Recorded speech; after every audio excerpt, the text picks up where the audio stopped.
Girivaradari Yashodanandana Brajajanaranjana Yashoda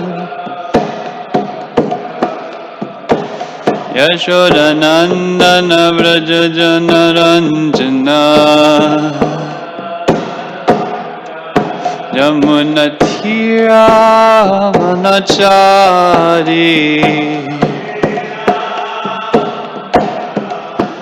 Yamunatira Manachari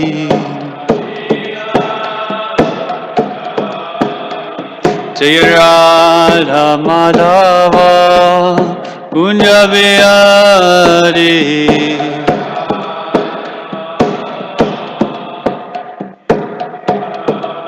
Jaya Radha Madhava Kunja Bihari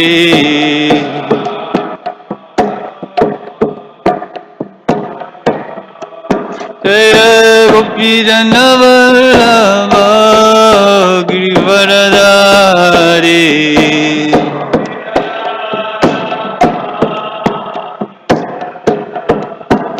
Jaya Gopidana Vallabha Girivaradari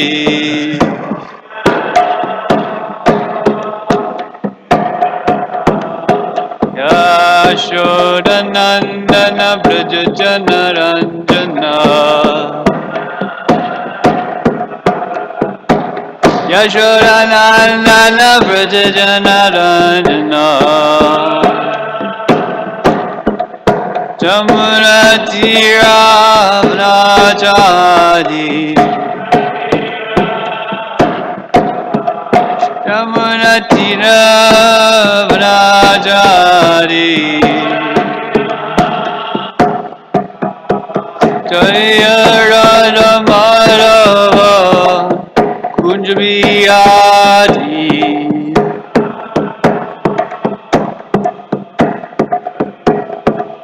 Jaya Radha Madhava Kunja Bihari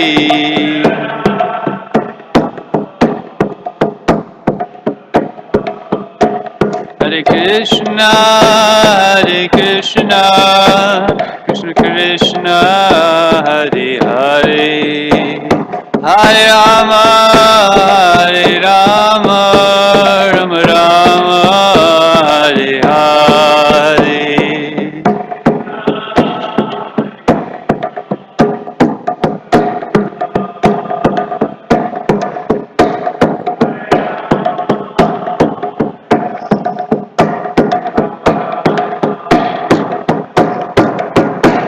Hare Krishna Krishna Krishna Hare Hare Hare Rama Rama Rama Hare Hare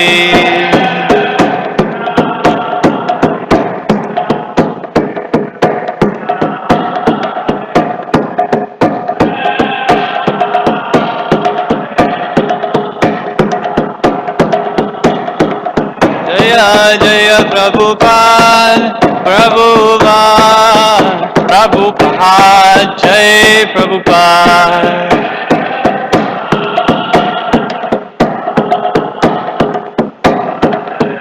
Nitai Gaura Haribo Haribo Haribo Nitai Gaura Haribo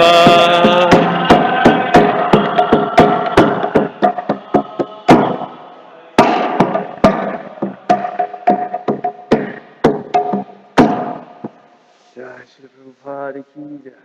Antara Srimad Bhagavatam ki jai. Samaveta Bhaktavinda ki jai. Gaura Prabhupada. All glories to some devotees. All glories to some devotees. All glories to some devotees. All glories to Shri Guru and Shri Gauranga.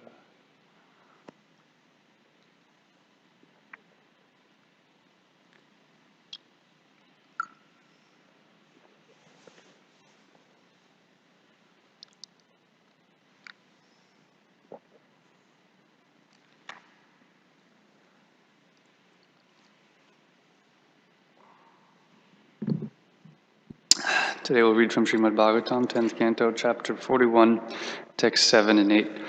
Om Namo Bhagavate Vasudevaya. Om Namo Bhagavate Vasudevaya. Om Namo Bhagavate Vasudevaya. Text 7. Margi Gramajana Rajams Tatra Tatropasangatah Vasudeva Suto Viksha Pita Drishtim Nacha Dudu. Translation.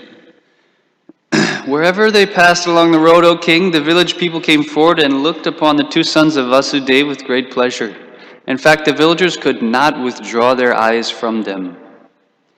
Text 8. Nanda Maharaj and the other residents of Vrindavan, having reached Mathura, ahead of the chariot, had stopped at a garden on the outskirts of the city to wait for Krishna and Balaram. I should read the Sanskrit also.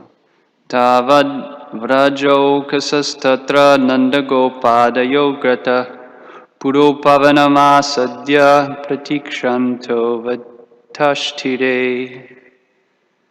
And again, the translation, and this is a short purport. Nanda Maharaj and the other residents of Vrindavan, having reached Mathura ahead of the chariot, had stopped at a garden on the outskirts of the city to wait for Krishna and Balaram. Purport. Nanda and the others reached Mathura first because the chariot carrying Krishna and Balaram was delayed by Akrura's bathing.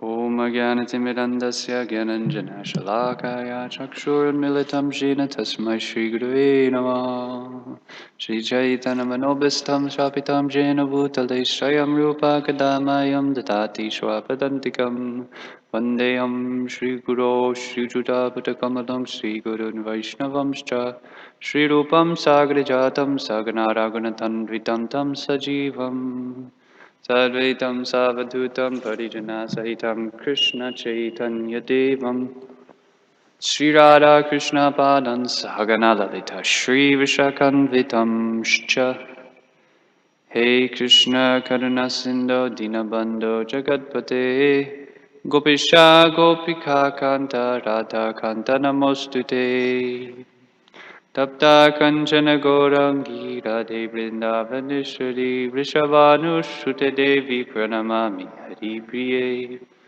Pancha Kalpatarubhyascha Kripa Sindhubhya Evacha Titanan Pavanebhyo Vaishnavebhyo Namo Namaha Jai Shri Krishna Chaitanya Prabhu Nityananda Shri Advaita Gadadhar Srivasadi Gaura Bhakta Vrinda Hare Krishna Krishna Krishna Hare Hare Hare Rama Rama Rama Hare Hare. Translation. Repeated. Nanda Maharaj and the other residents of Vrindavan, having reached Mathura ahead of the chariot, had stopped at a garden on the outskirts of the city to wait for Krishna and Balaram.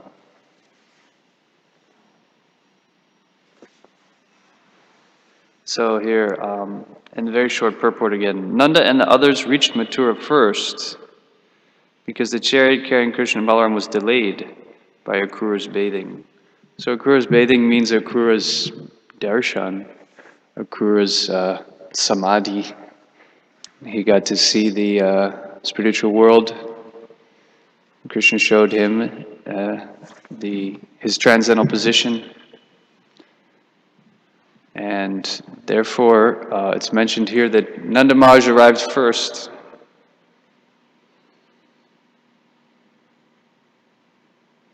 So they went to wait for Krishna and Balaram. Why? Because they're so attached. They don't want to spend one moment away from Krishna and Balaram. So we see that Krishna's pastimes is a continuous festival of meeting and separation. Here Krishna's entering Mathura, and there's a great festival for the residents of Mathura. All the Dambasis of Mathura, they get now to have Krishna's association, but at the same time now in Vrindavan, there's a gaping void in all of their activities, in their consciousness, and everything they're doing. So this is how Krishna churns the love of his devotees and increases it.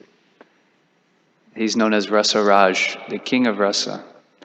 And so there has to be these two aspects of union and separation. So we discussed a little last time, Krishna's entering Mathura's pastimes will be a little different because of the knowledge of his position. And the first text says that when they passed along the road, the village people came forward and looked upon them with great pleasure. In fact, the villagers could not withdraw their eyes from them. They were so attractive. It's out of this world beauty. You know, there's some aspect of beauty in this world, but when the Lord comes, it just turns everything upside down. Whatever we thought was beautiful or we thought was attractive, it's like nothing compared to when the Supreme Lord manifests.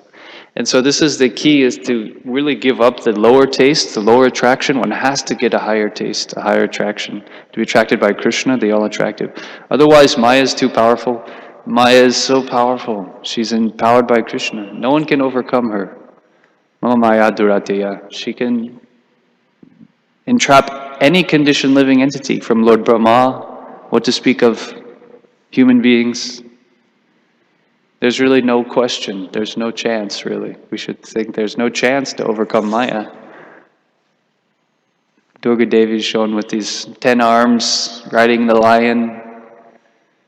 Very fierce form, to keep the conditioned souls bound up, and they cannot get out. So, Maya is all powerful. We should never think that, oh, now I'm free from Maya. So, although Maya has that power to drag us, keep us enmeshed, only when one receives the protection of the Lord through the Lord's representative, can one, by Krishna's grace, come out of the cycle. That's the only way. So, unless one gets in their spiritual life a genuine taste, Maya will give some test. We see time and time again throughout so many great souls, so many very empowered devotees, even in Srila Prabhupada's time, his disciples, they were considered godlike. They were so empowered, they could do so many things. They were preaching like anything, making thousands of devotees, making hundreds of temples, extremely empowered individuals. For most common devotees, they were like on a whole nother platform. But we see in time, sometimes there was a difficulty for such persons. So then what to speak for us? We might think, yeah, now I'm okay.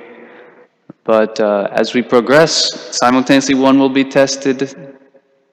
And we see that when one takes a responsibility, and maybe there's more tests. If one is doing a service on behalf of the temple, big test will be there. So the only thing that protects one is getting a deep spiritual taste, because otherwise we resort to the lower taste. We have no alternative. Param drishtra nivartate. So we can only share from limited experience, obviously. We're not realized souls. But the understanding is that attraction to Krishna, getting that rasa from spiritual life, it saves one from the mundane or the stale rasa of the material world. That is all encompassing, in Kali Yuga. But if there's genuine taste in spiritual life, then one will be able to overcome these allurements of Maya. But if our spiritual life is weak, if we're not feeling that, nourishment, then we're, it's a danger. It's a danger because Maya has many tricks, and she will test us in due time. So here we're seeing that the beauty of Krishna and Balaram would attracted them so much. It attracts them so much they're not. There's no longer interest in Maya. Maya is always trying to capture our interest, but if we're so attracted to Krishna, there's no chance that she can do that. That's the only remedy. Sorry, I don't have time, I'm not interested anymore. But if I'm not attracted to Krishna, then I'll be interested because she'll present so many bewildering things, just bewildering things. We'll bewilder our mind because the mind is the material energy. So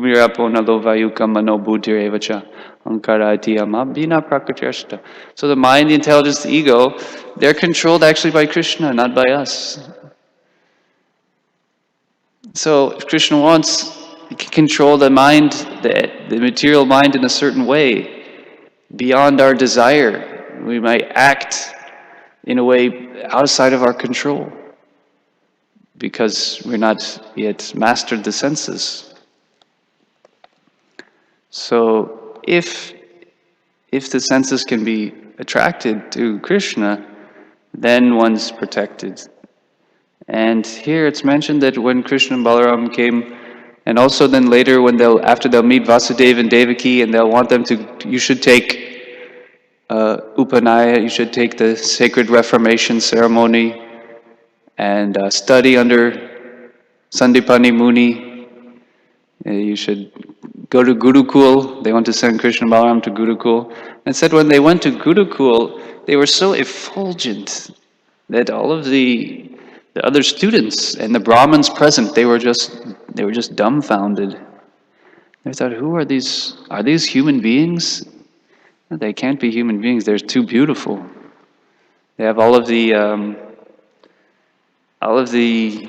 features of great personalities, long arms. Jai Shri Kishore Kishori Gauri Jai Jagannath Baladev Subhadra Maharani Ki Jai. Lotus-like eyes, all of the divine features. And they thought this is like effulgent. Lord Balaram was so beautiful. He was bewildering the minds of everyone.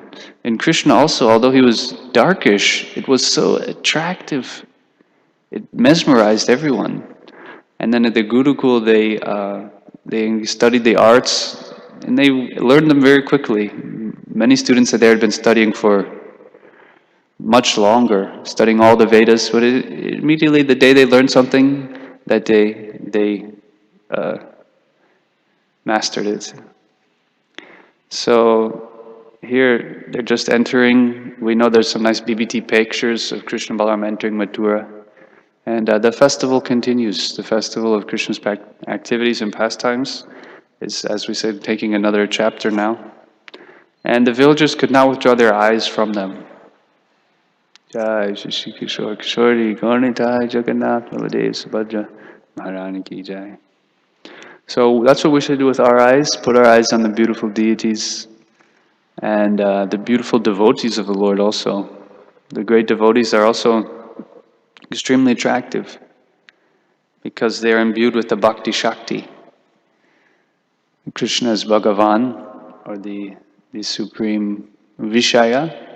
The devotee is the Ashraya Swarup, the form of the, we could say the reservoir of devotion.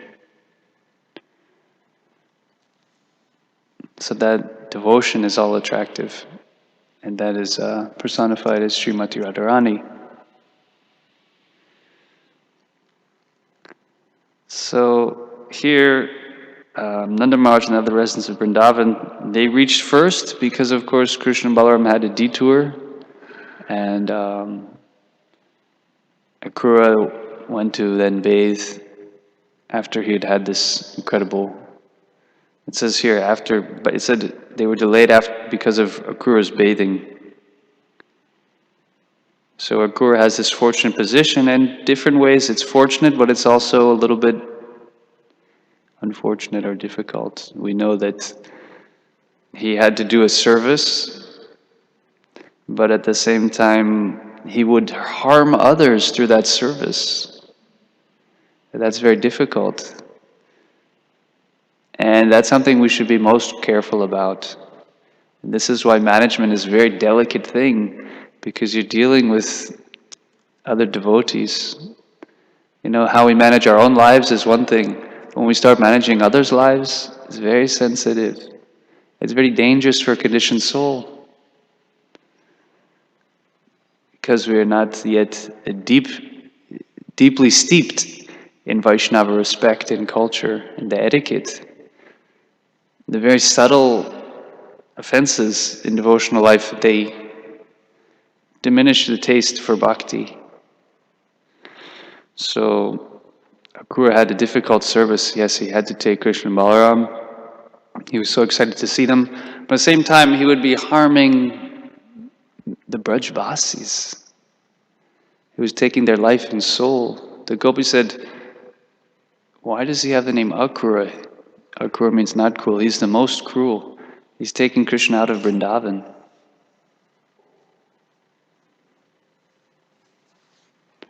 So then he got cursed for that. He had to be cursed. And later on, there was some consequences for that. We know he was implicated in the Shamantaka jewel drama.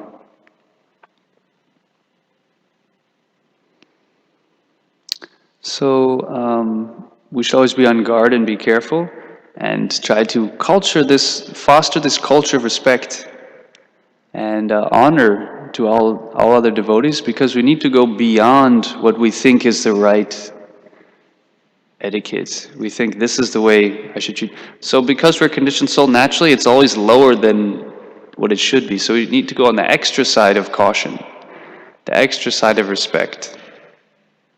And also when we deal with congregational members, how much delicate we have to be with them. How much they will base their whole experience with us and project that on ISKCON. If we come off rude or unwelcoming, they just say, this is the ISKCON people are like this. How much Prabhupada emphasized every person that comes to this temple we should think was personally sent by Krishna. So we don't have the right to treat people just however we feel. We have to see them as being sent by Krishna to come to Krishna's temple, a center for, Krishna consciousness. They've come here and we are acting on behalf of Prabhupada and the deities to welcome them. That should be our mood, to welcome the public. This is not a club. This is not a VIP thing. This is a place where all the public, please, you're welcome. You're not just welcome. We want you to come. We want to invite you, and we want to serve you. The mood is that we want to serve you, actually. We're not the proprietors of the temple. We're the servants. So this is an important mood which will, facilitate the growth of the community. It has to be reminded and imbued so that the positive atmosphere of bhakti can grow and it won't be harmed by many weeds which come up. Because when we do bhakti, there will also be weeds which look like bhakti, but they're actually destroying bhakti. So whenever we have position of control and power, that's good, but there may be also, in any service, there's also opportunity for things which look like the fruit, but they may be something else. So Chaitanya Mahaprabhu says we have to carefully weed out. Whenever we see an unwanted creeper, one must immediately pull it out. Otherwise it can choke the bhakti creeper. So we need now to really unify our community. We need to harmonize, and it's very important for Shishi Kishore Kishori, and that's Radharani's mood. Radharani, the divine compassionate mother, she goes always above and beyond to respect and give honor to others. Her mood is, this devotee is better than me. And she's, Mahabhav, Swarupini, Swarup Shakti. So these are the cultural aspects of Krishna consciousness. Yes, we have Vedic culture, but Vedic culture doesn't mean that we're rude or we're superior. That's not Vedic culture.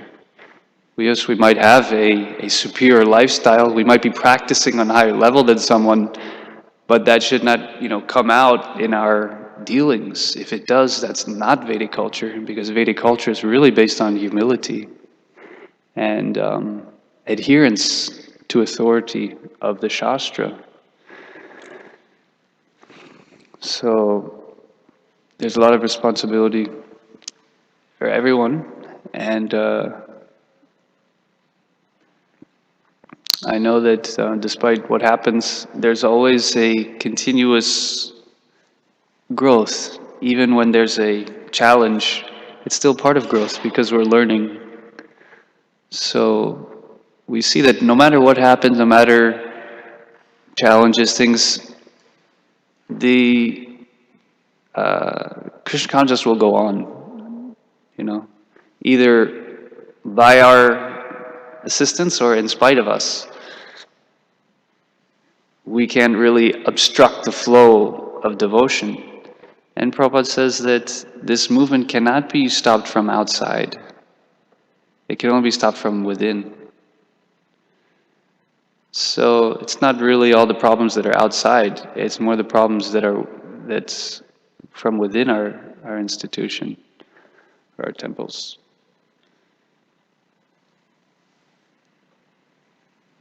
And also we see the Chaitanya Mahaprabhu's Leela, Nityananda's Leela, how much Audarya, our mood is really this Audarya, this liberal distribution. Please take it. Please take it. We don't want to hoard the mercy, keep the mercy for ourselves. No. The mood is that we're going out on the street begging people, please come. Please take this mercy. How can I facilitate you getting a drop of mercy, a drop of prasadam? Prabhupada wanted everyone to take some prasadam when they come to the temple. So, one little crumb of prasadam, it will radically transform someone's life, eternally. So we're like those who are full-time in the temple, or those who are serving the temple, those who are, quote, part-time, whatever, however we want to, whoever's involved, whoever's serving here, then we have this this fortune and also this responsibility to share and to have the attitude of Audarya. We have that, we've been given that responsibility. So the people are very needy in Kali Yuga. The people are starving, spiritually and materially. So it's a great privilege, but it's also a high thing. I think I won't ramble on too much. Of course, I'm the most, unqualified, or the worst of, or the lowest. So I offer my respects to every devotee that is here, that is part of this community, and I ask for their mercy. So, if anyone wants to comment or question.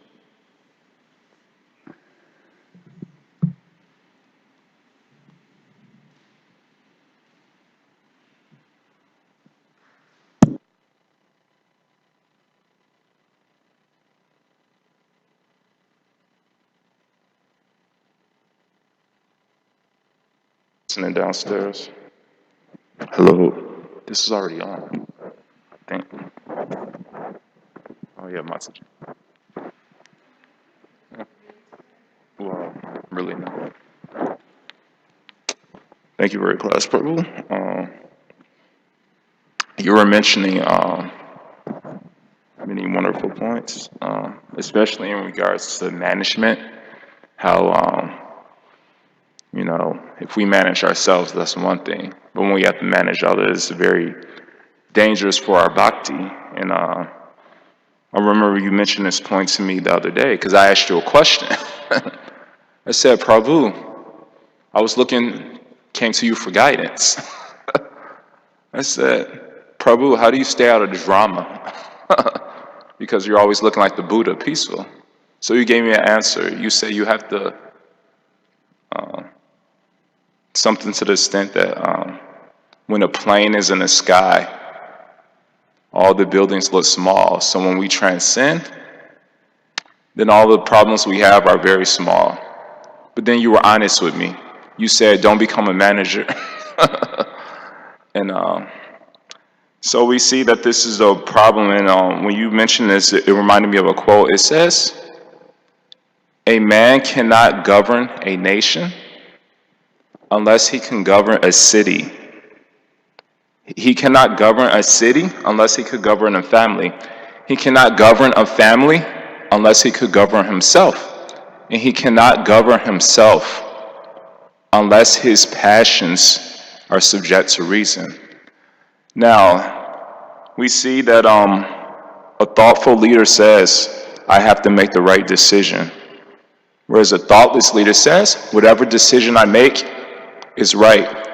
And in this regard, the reason I was looking at my phone is that I was looking at some verses, at least one particular verse, so I had the reference, so I just won't be speculating, of Prithu Maharaj. And maybe you could comment on it. So give me a couple seconds. Okay, I have to set the phones.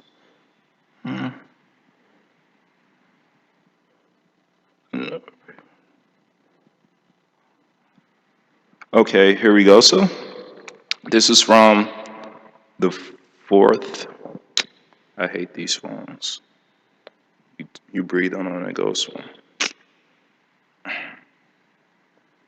So hold on, give me 1 second.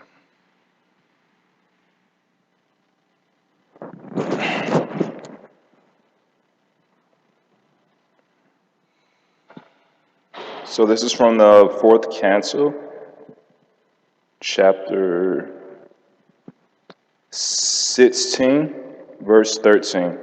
It says, since King Prithu, the incarnation of the Supreme Lord, will always remain in the path of piety, he will be neutral to both his son and the son of his enemy.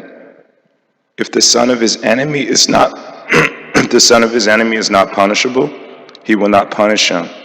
But if his own son is punishable, he will immediately punish him. Thus, King Prithu will be a neutral ruler, basically. So my question is regarding this. We see that in our own relationships, we could tolerate our own faults, but we cannot tolerate the faults of others. Or we could tolerate the faults of our friends and families, but we cannot tolerate the faults of our so-called enemies. And so, what are some steps we could do to develop this equality before Krishna forces us to become equal when he humbles us in a very embarrassing, which is for our good, in a very embarrassing way, to teach us some humility. Sadhu Sangha, Shravaka Sastrikoy, Narumanga Sarasas, Sarasiddhi Hoy. So yeah, we have to associate with people who have the deep humility. There's the humility in the practicing stage, and there's also the humility in the mature or the perfect stage. So that kind of dainyam, where it's all-encompassing humility. Anything you do, good or bad, there's deep humility. So if you come in contact, you have to come in contact with that. Just like if you want to learn how to fly, you can't just walk into an airplane and start flying. You have to come in contact with someone who knows how to fly, who can teach you how to fly in some way. So that's why the Shastra recommends very much the association. The sadhu is physically going and taking association to imbibe the qualities. You can read about it in a book. It's probably not going to manifest in your heart. But if you come in contact with someone who's carrying that, that's the natural process. In Bhakti, the natural process means there's Sangha. It's not online. It's not going on Zoom and, every class you hear is on Zoom. Are you really taking the Sangha? It could be questioned. The Shastra says going and sitting with, that's what Upanishad means, sitting near devotedly. The Vedic, program is that you go physically with the sadhu and you hear from their lotus mouth. Then you can present your doubts, then they can clarify, you can render service. You have to bow down, pranipat. So how often do we bow down before the computer when you're here in class? If you didn't bow down, then you won't probably be able to receive very much. Oh, I like this devotee, yeah, this Swami, okay, yeah, who else? Let's see. Scroll. This is a little bit dangerous mentality. So the prototype here we have in Bhagavatam, someone has a deep spiritual need, like a burning desire, like Chittaketumar. He's suffering like anything. And now there's a sadhu who can alleviate all of his misery. So it's like that. There's these ingredients needed for the proper transmission of transcendental knowledge, which includes the humility.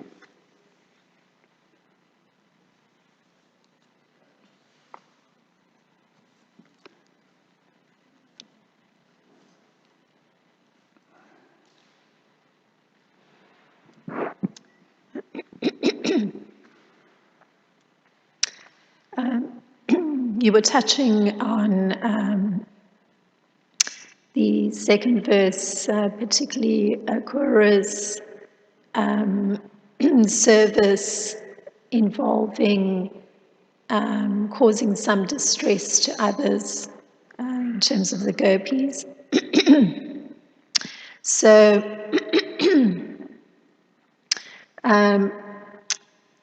I was just contemplating that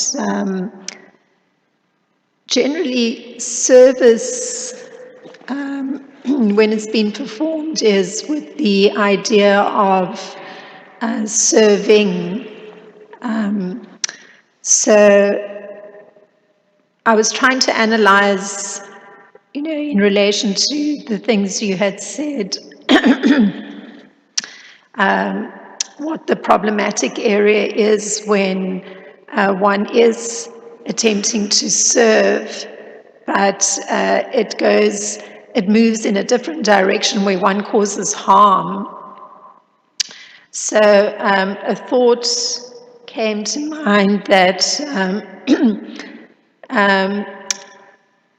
because one isn't a purified person, naturally the recourse action has to do with one's own conditioning and one's own perceptual reality.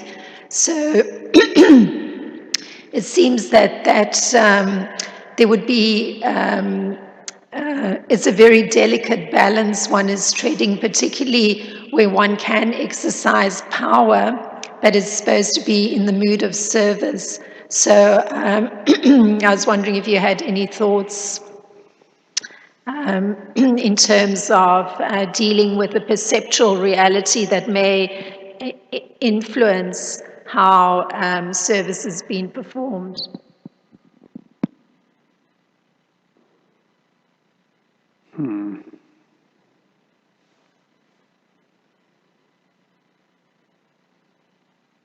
I think, I tried to touch on that, but the only thing that I can gather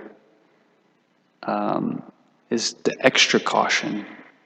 The extra caution. Like in our mind, this is why we're being cheated, because in our mind, we're thinking, okay, I need to do this. But our mind itself is not aware of what needs to be done. or our intelligence. Okay, my intelligence says I should, but even our intelligences in mind are defective. So we're always undershooting the mark because we're trying, we have a conception, but that conception is limited. So to err on the side of caution, to be extra cautious, to push ourselves in that mode, then we'll be sufficiently cautious. But if we think I'll just be cautious, we'll probably make a lot of mistakes. If we think I'll just do what I feel is right, then we'll probably make a lot of mistakes. But if we err on the side, let me be extra careful, then we may be able to do it properly. So I think that's one aspect.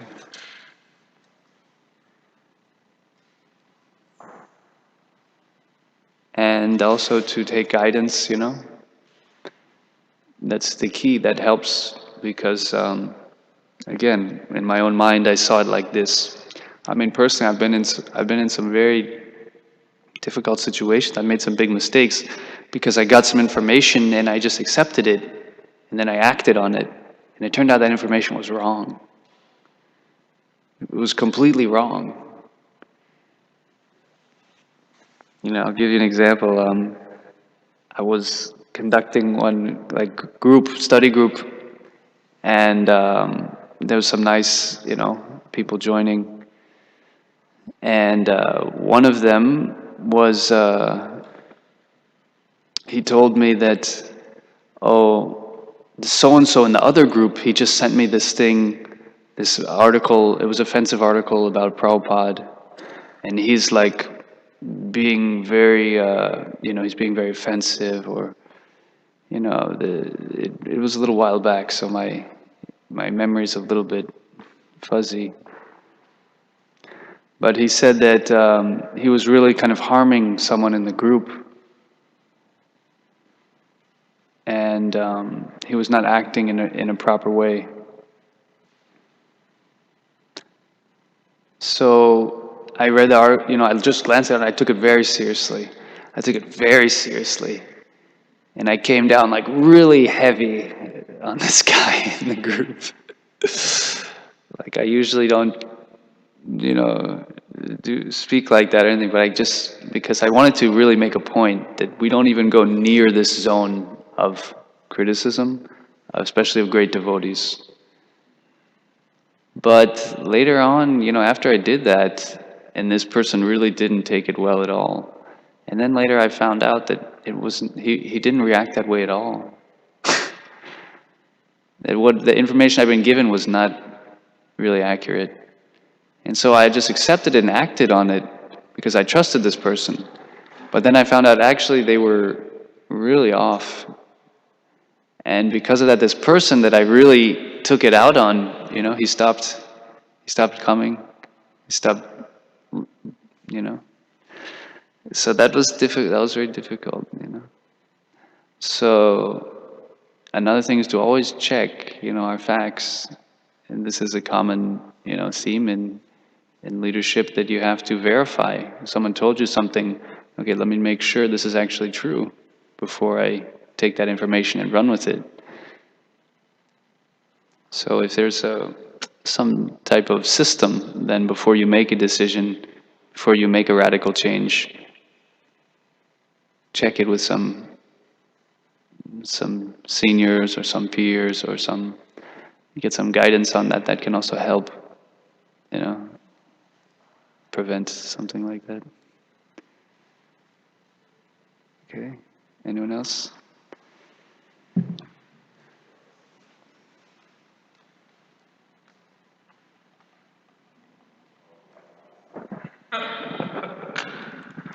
Like 25 minutes. No, we end at 8:30. You made a very nice point in answering Mataji's question of jumping to conclusions. I don't remember the exact quote, but it says the only exercise some people get is jumping to conclusions, throwing their weight around, stirring up trouble, something like that. It was very funny. But my question, your answer to your question, and an answer that I appreciated from one Prabhupada disciple named Mahatma Das. He's an initiating guru, and he's in Alachua, Florida. He's based in Latrobe, Florida. And he says something very interesting in his Prabhupada memories. He says he was a manager, Mahatma Das was a manager of a temple president at 20 years old. And he said whenever Prabhupada would call the temple president's meetings, he said even though I wasn't a GBC, but it was basically the same thing, whenever he would call the temple president's meeting, he said that he was surprised at what Prabhupada did. Because he was thinking Prabhupada, he has to manage an international society. So he's thinking Prabhupada is always panicking. He's always on the phone. He's always going like left and right. So he was surprised. He was like, the only thing Prabhupada was doing is speaking Krishna Katha. So he was kind of confused. He was like, why aren't you running back and forth on the phones and stuff? And so he was pretty confused about this. And basically the reason I appreciated this is because I'm relating to this answer Muhammad gave to a lecture Prabhupada gave. He says we're all under the laws of nature, Prabhupada. He says, just like if you overeat, then immediately indigestion, immediately you suffer. So Prabhupada says, same way, Durga is the warden, the police force of this material world. As soon as you take more than what you require in this world, whether it's money or anything, fame, whatever, try to sabotage people, then immediately Durga acts upon you, just like if you overeat. So basically the lesson I got is that Krishna, he's managing, Durga, she's managing. So, like you said, it's a very dangerous position to take the position of a manager, like you said, because you could commit so many mistakes.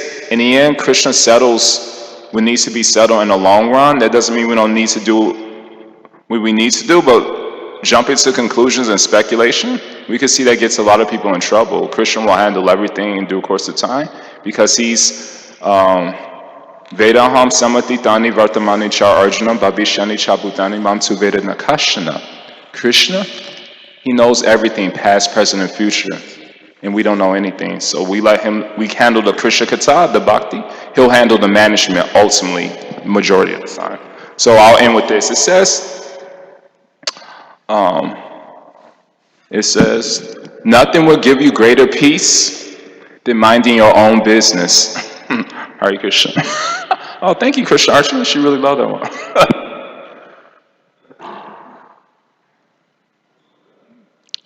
Yeah, thank you. And just one comment, you mentioned how you asked me that question. So, yeah, just to clarify, I would say that when you're in an airplane, things look smaller.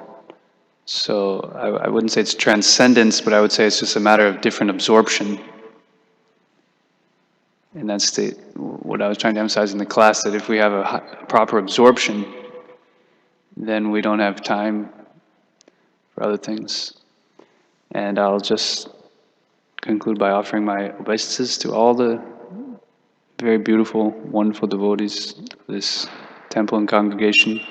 We're doing so much service, much more than myself. Vansha kalpatarubhyascha kripa sindhubhya evacha patitanan pavanebhyo vaishnavebhyo namo namah. Srila Prabhupada ki jai. Grantara Srimad Bhagavatam ki jai. Nitai Gaur Premanandi.